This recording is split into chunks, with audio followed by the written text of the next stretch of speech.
Welcome to the Jets UK podcast. I'm one of your hosts, Andres Groves, and joined by one of my co-hosts, David Wyatt-Hupton. David, how you doing? Merry Christmas. And Boxing Day is past us and the game is past us. How you doing? Oh, I'm doing good. Merry Christmas to you and to all our listeners as well. I hope everyone had a great Christmas, and what a way to cap it off with waking up on this Victory Monday. Yeah. It's like the combination of the game just happened in the middle of like a big flurry of activity at my house with us hosting for 3 days in a row. So like it just happened it's also inside the bubble of. So I'm like, did that happen? What happened? Like I'm just a little bit out of it at the moment. So you probably get a bit of me talking a bit funny on the podcast as I'm doing right now. But yeah, the game was. You always talk a bit funny anyway. Yeah, I know. I'm just a little bit out of it. But anyway, the game was good fun actually. I thought it was a kind of wacky game with two bad teams really, and two teams that were kind of, well, especially us, were wiped out completely. But it had some things that you could really pick the bones from and take some good stuff out of there. Well, I guess some people are going to be positive. Some people are super negative right now about the win. I mean, I don't know. I was pretty much even 50-50 about, on that drive. I was okay with whatever would happen. But once the win came, I was pretty happy, and I was really happy for Coach Middleton and the team to get the win. It was also a moment with Salah jumping on the chat on the TV in the locker room. There's all that good. It was all good vibes. So it was always good to see. And I then turned on to Twitter, which I shouldn't have done, and it was pretty negative. What's your view of the whole scene? Yeah, I mean, I think like you. I mean, at the end of the day, I'm a fan of the Jets. Everyone listening to this is a fan of the Jets, and so as any fan does with any team, I want them to win. I never really liked tanking anyway, but I certainly wouldn't kind of advise it for anyone but a quarterback, and there aren't any quarterbacks, and obviously we've got our quarterback. You just got to take. We've had so much losing over the last 10 years. I can't be angry about a win. I just can't. I watch sport. I follow these teams. I dedicate a lot of time. We both do to this team because I want to see them do well, and I want to see them perform, and I want to see them win. And some people will argue, oh, well, getting a Kayvon or getting a Aiden Hutchinson will help them do that in the long run, and I just don't necessarily agree. We're still going to have 2 top 15 picks. We're still going to get 2 really good talents. And like I was saying to you just off air, a lot of people talk about, Aiden Hutchinson and just saying, oh, maybe he could be as good as Max Crosby, who's having a breakout season this year for Oakland. His pressure rate is ridiculously high. Las Vegas, oh God, Oakland, that's never going to die. Never, is it? No.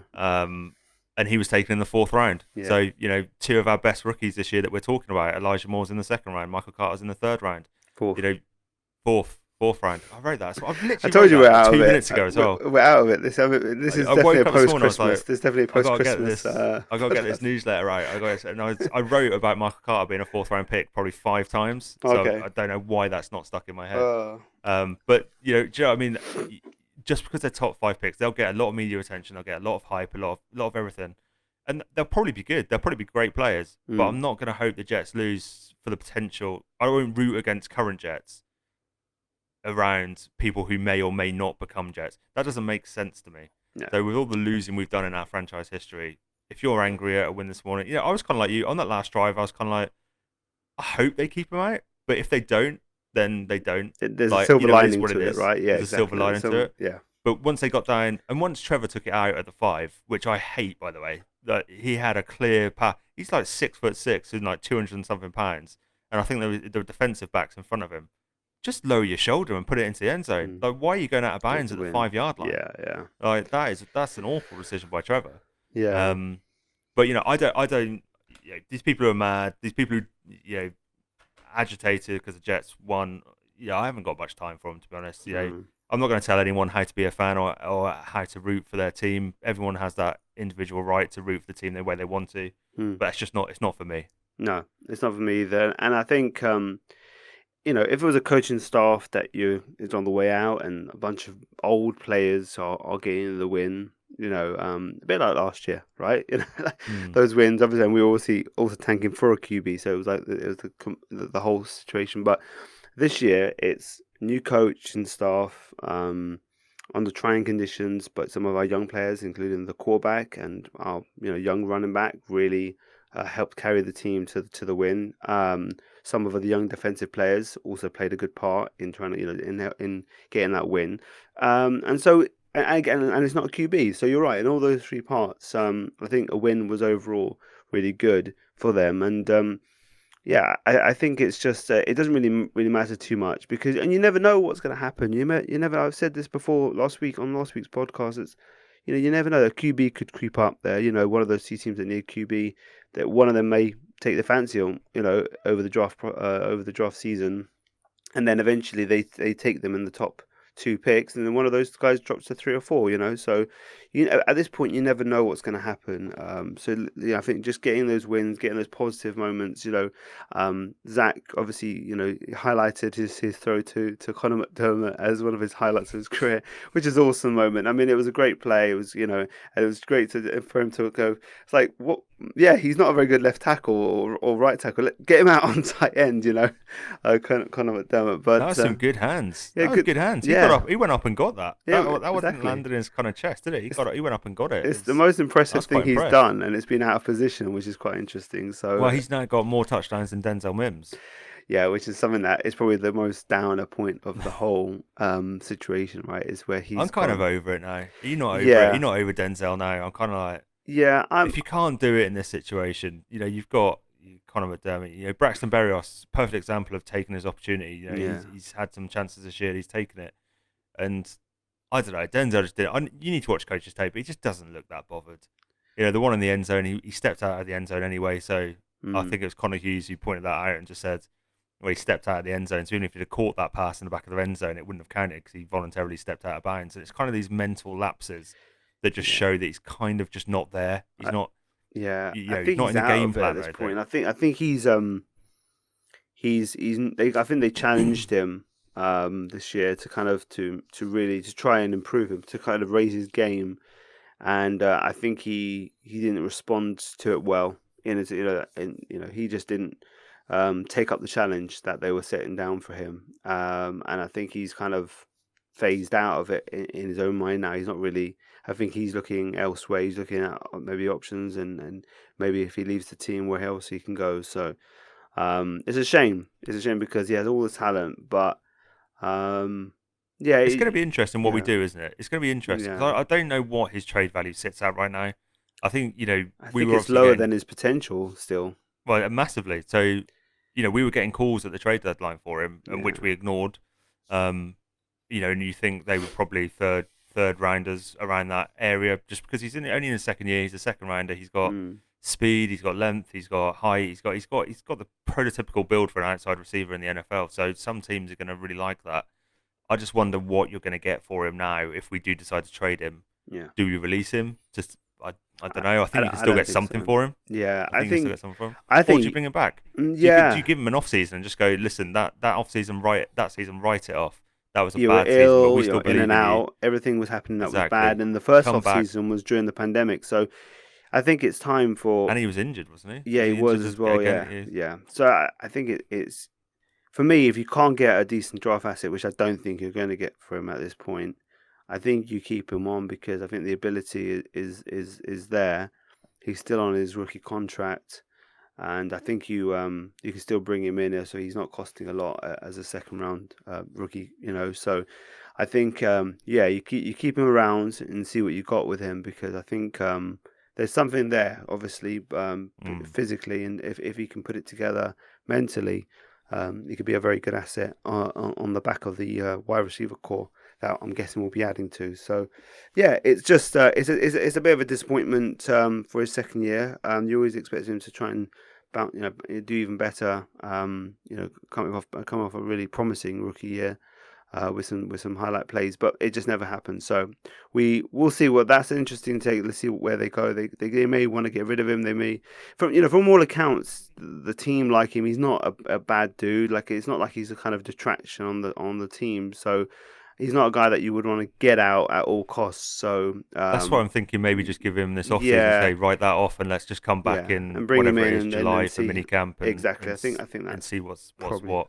That's probably the best idea, and I think it's probably going to be unless Joe D gets a really good offer, which I wouldn't put it past him because this guy gets great value in trade. Call Seattle. We'll see how. See what they want to give us. Yeah, exactly. But no, I think that's the one downside. But yeah, you talked about Braxton Berrios. I mean, he, Oh, bring yeah, him back. Bring yeah, Braxton back. I need to get that going on Twitter. Let's bring Braxton back yeah. on He was Twitter. he was a lot of fun. Really, really good player. And a really, yeah, Isn't it just one of those valuable guys that kind of do go unheralded for quite a while, but yeah. when they're gone, you kind of like, oh man, I kind of miss Braxton. Like, Hmm. we let Andre Roberts go, who's a good kick returner, and Braxton's a free agent in the off season, so we're gonna have to make a decision. And I really hope they keep him. Like, I really, really hope they do.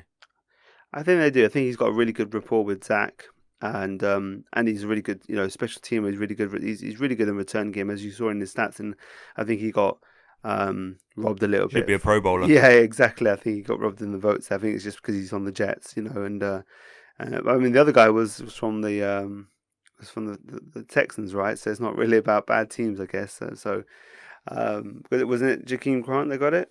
Was it? Oh, I have no. Suspicious. I To think it be was fair, I Jakeem. never look at the Pro Pro. I think it was Jakeem Grant. But anyway, I think he's the Texans. I don't know, but but yeah. Anyway, yeah. I think he had a really good game. He really took the moment he had to be like the lead receiver with all our injuries out. And I think with that, I think we talk about Zach quickly, because I think he had a really good game considering all the things that were again around him at the line. Well, I thought who did actually, I think, quite well. But I think Zach did, obviously he showed more willingness, obviously, to run, got those 91 yards rushing. And I think he was pretty, he was pretty crisp on what he was asked to do in the passing game. Had a few drops on him that were a bit unfortunate. Obviously, he had few missed throws, but overall, I think he had a good game. What was your thoughts on Zach? Yeah, I think you summed it up quite nicely. First of all, absolute fair props to the offensive line. When when you've got Dan Feeney, Greg Van Roten, and in the end we had Isaiah Williams come in because Conor McGovern got injured, and you run for 272 yards and give up one sack. I mean, that's the illogical part of football. Is you can put all those mismatched guys on the line and they perform at a really good level. But saying that, I think Zach played it perfectly. I think he had that internal clock. And he had that perfectly going on Sunday, on yesterday.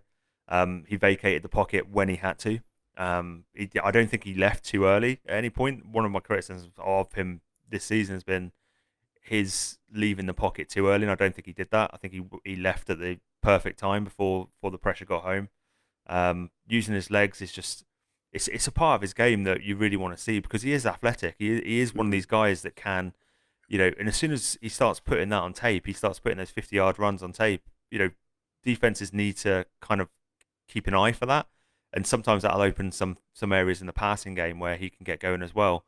It was quite interesting. I was reading something this morning, and I think it was an old Texas thing about Vince Young, and how he always needed kind of like a 6-7 yard run to get his passing game going, mm, and it kind of just reminded me of Zach. Just that 52-yarder would just given him a world of confidence because it wasn't a stroll into the end zone. He had to make some people miss. He tipped down the line.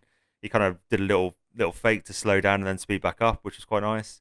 Um, I just thought it was a overall really good game from Zach. His throw was largely there. He didn't have to throw it a lot, which is fine. Why would you put the ball in the air when you're running at 7 point something yards a carry, which Michael Carter was? So, yeah. um, he did what he had to do, and yeah, he had one. I can only remember one pass, and that was a Tyler Croft one, the short one where I was kind of like, oh, that's the bad Zach. So if you can get one bad pass against 14 good passes and Mm. 100 yards, well, nearly 100 yards rushing, you take that every day. So I thought it's a clean game, no interceptions again, and I there know were a people are couple going that on were about the three almost interceptions. I mean, there was well, one hit the a one, helmet, which yeah, one was. I there think the was first one. one, the first one was on Zach, went that one down the Yeah, that's sideline, the only and one Andre though. Cisco. And props to Jamie that we had on last week. He actually brought in that Cisco was going to be a guy that could make a difference, and I thought he was pretty good. And he almost did that really good play on that game for them on Zach, but he didn't quite bring it in and got away with that one. Zach. The other two were, one hit a helmet right and popped in the air, and Yeah, I think Fan did an incredible job of breaking that that's a ball. great tackle. Yeah, it That was was a great great. And tackle. the other one I think wasn't on it. I think it was popped off someone's hands, right? That was If I'm Croft, I think. I think it went off Croft's hands. Yeah, and I think he did. I think it was deflected slightly, right, and then and then Croft's hands it kind of went away from where Croft's hands were, and then it popped in there. So yeah, I think two of them weren't really on him, and so it's going to happen. Zach trying to fit it in. I think you want him to try and bring some of that more aggression back in. As you said, he overcorrected and has been a bit more conservative. I think he was a little bit more aggressive with some of his throws. I think there was a bit more. There were some good throws that we saw actually. Actual completions that a little bit Threw a further. bullet to Jeff Smith, didn't he? That dropped Yeah, it. That was an absolute yeah, rocket. That was a exactly. great throw. So I think I think he looked good. I think he is making those small steps that show you that hopefully with an off season of work he could come back and with some more talent around him. And obviously next week we're going to have Elijah back, but next season we'll have everyone back in as well. Mackay back and everything like that. Hopefully, If we get um, two more games like this, how confident will you be in the offset? I mean, I'm more confident now after Zach's performance yesterday mm, going to off season. So if you get two more of those, yeah. and against someone Well, that's relative, like a Buccaneers or a someone who Bills isn't the that are Jags, obviously, basically. yeah, exactly. If you Anyone can who's not get the Jags, yeah. But yeah, if you can get a relatively good performance yeah, against the Bucks or the Bills, then you're going into the off season with so much confidence that he can turn the corner. I mean, we've said it all season on this podcast. We don't think that he's going to make those huge strides until next season. mm, But it's about those small strides, and he did make those yesterday, and they were evident. yeah, So I mean, I've still seen people bashing, like you said, for three interceptions, and I was kind of like, he didn't throw three interceptions, and yeah. sometimes that's going to happen. The pass that bounced off the helmet was actually going straight into the receiver's arms, Yeah, and it just so happened that it's just a someone guy popped their just popped noggin off up. of the ground, just randomly, almost like some sort of comedy It's like skit. a whack-a-mole, wasn't it? It's just like a whack-a-mole just Yeah, popping it's his little just head up, exactly. Just and these it's things can you happen know, in the NFL, and it's only because the guy got dominated so early on that he ended up being pancaked, right? Well, I don't know. yeah, I don't know. I didn't see the play of how he ended up on the floor. But I'm guessing he got dominated, and that's why he was ended up on the floor. And so then he popped up, and basically at the wrong time, it just the ball went right into his helmet. So these things can happen, but yeah, thankfully Fant made a good play on that one. But yeah, overall, I think the defense. I think the defensive backfield did quite well generally. I think they did. I think Trevor did have quite a decent game throwing the ball, but he also had a lot of time. Like yeah. our We defensive got line. nothing. Our We got defensive line nothing. was struggling because obviously there was hardly anything left of our regular defensive line, and I think they were really struggling for any pressure. And he seemed to have a lot of time in the pocket, way more than Zach had. And that's not bashing our offensive line. I just think that we just limited our defensive line was so weak against that. Trevor had all day, and I think he had some success. But overall, I think the defense did okay. I think it helped that James Robinson went out. Obviously, Mm. it's not you never want to see that. Obviously, it helped us in terms of the game. Obviously, sad to see that it probably looks like I don't know if it's been confirmed as an Achilles Achilles, rupture, wasn't it? but it Yeah. was an Achilles injury. But yeah, I think I think they held up. What's your thoughts of the defense overall? Yeah, I think it's hard to really judge them because the defense as a unit works together, and when you've got so many people out and missing, it's hard to really gauge how well they did. I think defensive line got overmatched pretty much all game, but that was to be expected. I think Bryce Huff was probably our best player on that defensive line. He was a undrafted free agent a couple of years ago, or last season. So we missed Quinnen a lot. I think Robinson going out was massive because he was their only good running back. Trevor Lawrence did have all the time in the world. I thought Trevor played pretty well yesterday. I saw some Jacksonville fans. I think Jacksonville with Trevor have that portion of Jets fans with Zach, in that they're going to bash him no matter what. I mean, I think it's psychological with Have you Trevor. seen Some of that that. from the Jags? Have you seen that from Yeah, Jag? yeah, Really? I saw a few. This one, there's quite a popular one going around that loads of Jets Twitter are jumping on saying how they missed on Trevor and what a bust he was and how they should have taken Zach. And if Oh, you and look that's. onto it for I two think. I seconds, think you'll that one's. find I think it. that one's a spoof Jets account, by the way. Is it? Yeah. Oh, I Is didn't that see Jaguars that. #1 fan or something like that? Something like that Oh, I nature. don't know. I I think saw the it one this you're morning talking when I about, woke up. the one you're talking about, that's a spoof account by a Jets fan. That's Oh, set is up it? the whole Jags, Jets, Trevor, Zach situation. They've Oh, set it okay. up All right, forget basically. that then. Yeah. It's that whole kind of like it's like Matt or NYJ Matt going on the other Reddits and Did he actually do it? I Is don't. that his account? It's not his account, but I'm saying Oh it's right, similar to that, where they're it's kind of like playing that. the part of the other fan who lamenting that they made the wrong choice. But no, I don't know. I don't know if I've seen it I don't then. know I from what. did see a couple of things. I've still Yeah, seen a couple of Jags fans that I'm pretty sure are legit, not as extreme as that, but kind of just saying. I think the issue with them is that Trevor gets them, between for 80 yards, he's pretty decent, and then they get into the red zone, and something seems to happen with him. He just doesn't. well, He everything speeds another game up. He without a doesn't. touchdown, right? Like, He and doesn't. Yeah, I mean, that play where he made a leap for the ball, and fumbled it into the end zone is all you need to know, because they're very lucky that his lineman jumped on it, and he got there before some of our defenders were able to leap on I mean, that. maybe So that's the reason why he didn't try and take it into the end zone at the end. Maybe he didn't trust himself to keep the ball. Maybe yeah, I don't know how many fumbles he's got this year. I don't know if it's quite high, but maybe that's part of the reason that he didn't want to go into the end zone. He just doesn't trust his ball security. He didn't want to ruin it. I don't know. we'll see what happens with him. I think he's going to be okay. I think, but I'm a little bit. I think the more I looked at him compared to Zach and to Fields in the draft, once we missed out on him, I felt pretty good about those options compared to Trevor. I thought that he is a good player. I think his floor is very high, but I thought that he's not going to be some magician, and he's going to a very He's bad not going to be an Andrew situation. Luck. And the Like he never situation, was. no, exactly, and the situation is even worse than even Andrew Luck walked into. It's worse than what Zach's been dealing with. The situation's been really, really bad there. So I think you need to see what happens in the offseason. They've got a very important hire over there, to try and get the person who can really, going to The best maximise. out of him. Exactly. So, Yeah, uh, I just tell you what. I thought Parks looked okay. yes, The Will the Parks, yeah, safety. Yeah, I thought Will he Parks was looked okay. around. It was Yeah, quite nice. His tackling seemed to be really solid, yeah. which is something. It's quite a nice change for us to have someone whose tackling is actually really solid. I thought he played quite well. I thought Jason Pinnock probably looks better at Yeah, safety than he does at he corner. does. Um, Yeah, definitely. I think if he's going to be around, obviously, his name he'll be around for next year as well. And I think if trying him out as a kind of backup safety, potentially could be, or a guy who could be filling in both spots wherever you need him from an injury point of view. I think could be pretty good. But yeah, he looked way better as a safety than uh, than than at cornerback. But we've got to say all this is that this is the Jags, and they are a truly awful team right now. And so I yeah, don't. we'll see how they look next year, next week. Yeah, Like I think against it's Buffalo, so important, and oh, hopefully Tampa. if we get a lot of our players back as well, that would be fun, because I think we can get a lot of our young AVT, and we can get LDT, and we can get Elijah Is that a Morris. home game next week? Or is it Mm, away? Is it in Tampa? I I can't remember believe where it is. I believe it's I can't actually remember now. I know this was a home game, and then I know the Bills one obviously is away. Maybe Um, this is a home. is it at home? It's at home. Yeah, it's a home game. Last home game of the season.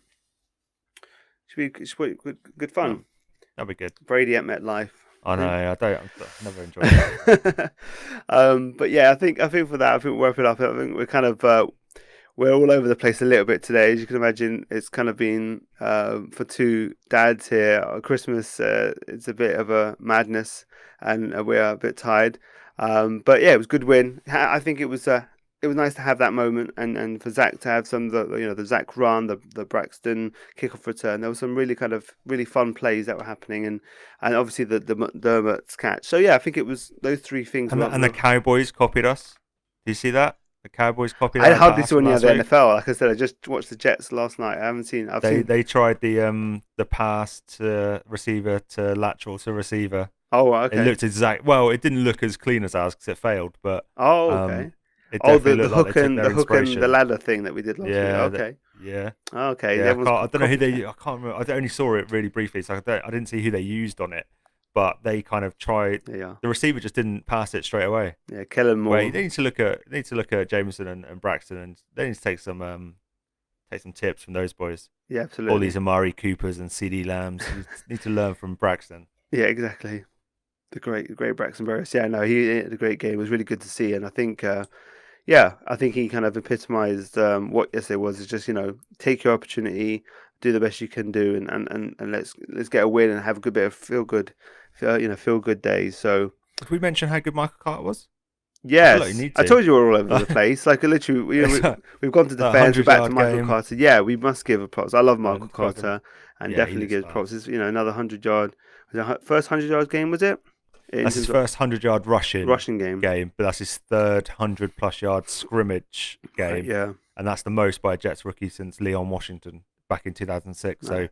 So he certainly started his career really strongly. Yeah. I'm really looking forward to seeing what he can do, especially if we upgrade the line as well. Exactly. I mean, he just doesn't let the first guy get him down, does he? Like No, I wherever mean he fights for every yard, doesn't he? Like every he yard. even jumps forward at the end Yeah. just to get that extra yard. No, I love Fourth round pick. yeah. What was everyone doing with that? It's Fourth round really pick. I can't believe when he fell when we waited all those end of the third round picks and got him. I was just so excited when he dropped to the fourth, and he was a really exciting option for us. And when we took him, I was really happy. But he's actually exceeded my Yeah, thought. he has, Like he has, he has mine too. I also love him in the interview room as well. He's a person actually Funny really, guy, isn't he? yeah. Actually, I Funny really enjoy guy. listening to him talk as well. Like Yeah. and I think he's just a really awesome dude. So yeah, like, and on the field, it just speaks for itself. So yeah, I'm really happy that he's a Jet and going forward, a really fun part of this offense. I mean, it's just really fun to have that young QB, young receiver, star receiver from what we've seen so far. I'm a little bit, the other guy, he's kind of made me a little bit worried, but I think Elijah is already shown way more than Denzel last year, so it should be okay. And Michael Carter, so to have those three and obviously some young linemen as well, it's just really exciting to have a young team that you can see some potential growing into next year. So we're at that part of the year, got 2 games left. We'll be back obviously later this week with our Bucks preview. We'll be speaking to the guys from Bucks UK as well. David, is there anything you want to say to the listeners before we head off? No, I think just enjoy the victory. We've only got 2 weeks left, so don't get bogged down in all the chat about draft and things like that. Just enjoy the football before we go on our off season. The NFL off season's a long old haul, so make the most of football while it's here. And saying that, we've got some good college football games coming up, so that's going to be quite exciting to watch that over the next week as well. Really looking forward to that college playoffs. I think it's going to be a really fun semi-final. Good games. Absolutely good games. But yeah, guys, so yeah, enjoy the week. If you want to follow us, message us, contact us at all on our socials. We're at Jets UK Pod, our YouTube channel. If you could subscribe, like, comment on that'd be great. If you give any reviews, if there's a review system on any of the podcast services that you listen to, any good reviews would be really helpful. David's work on the Jets Way continues, and he puts out that work. So yeah, keep on liking that and subscribing to his newsletter. So yeah, we'll be back later in the week for the Bucks game. So enjoy your week, and we'll see you then.